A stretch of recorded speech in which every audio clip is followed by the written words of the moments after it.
Poor old Upperton, poor old Jack.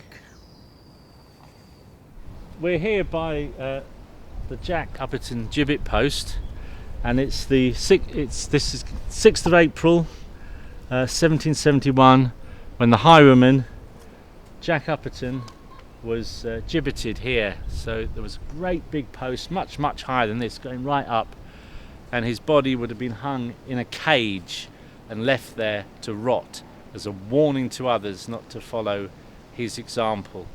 And Jonny, you grew up round here, didn't you? So this would have been the original, a kind of important road. Yeah, the sort of like the London Road coming by, so where post boys would come. Right, exactly. And so I mean, I used to come here because there's beautiful bluebells in the springtime along here, and so my family have always come along here. I grew up in Warning Camp, just down the road, and I knew that this bit here, we're at the top of a bit of a hill here, and I knew the hill was called Gibbet Hill, and I knew there was a gibbet, and it was something to do with a highwayman, but I didn't really know much about it. But there's this sort of kind of strange feel, walking past and knowing that it's something to do with dead highwaymen. But I always had images of, the sort of Dick Turpin sort of thing, with the tricorn hat and the mask and the stand and deliver.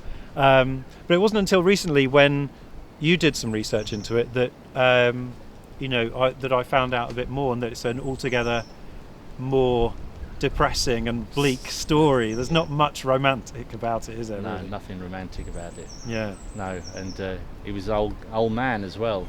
He was 60, which was really old then. We're talking about 250 years ago. Yeah.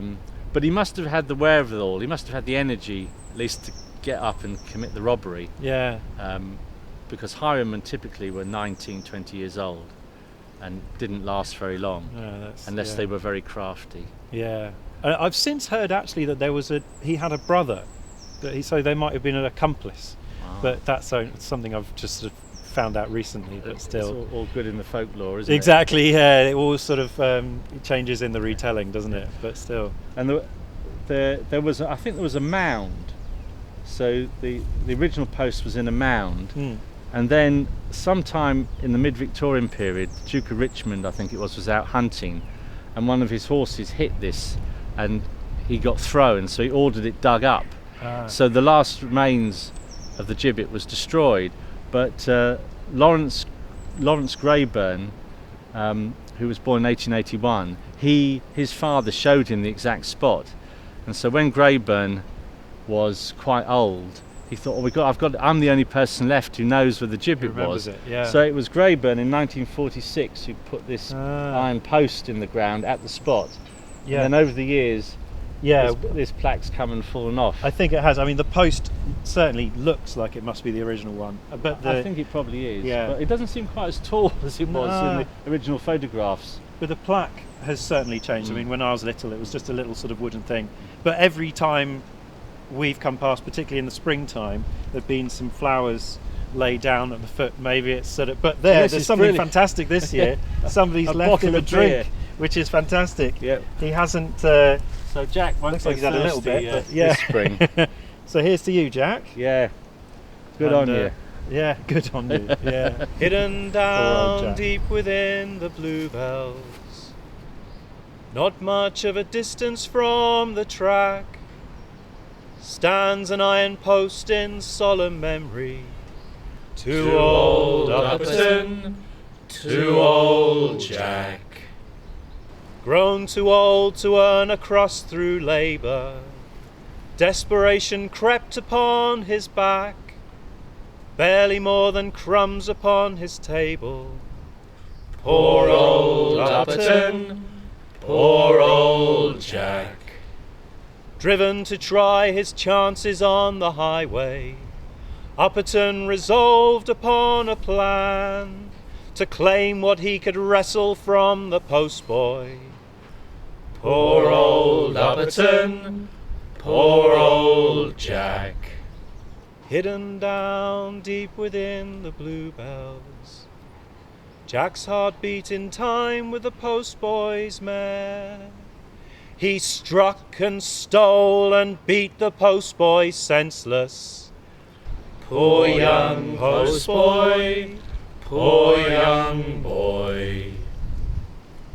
For 6 months his crime remained unanswered, but guilty burden weighed down on Jack's breast, and to his friends his guilty heart unburdened. Poor old Upperton, poor old Jack. Sold out by some yellow-hearted Judas, Upperton was dragged before the judge, who mercilessly strung him up in Horsham. Poor old Upperton, poor old Jack. Gathering there amongst the bluebells, Burtham's villagers watched him lifted high, tarred and barred and hanging in a gibbet. Poor old Upperton, poor old Jack.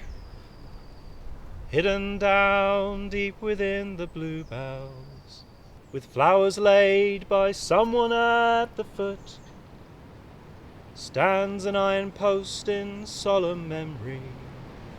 To old Upperton, to old Jack.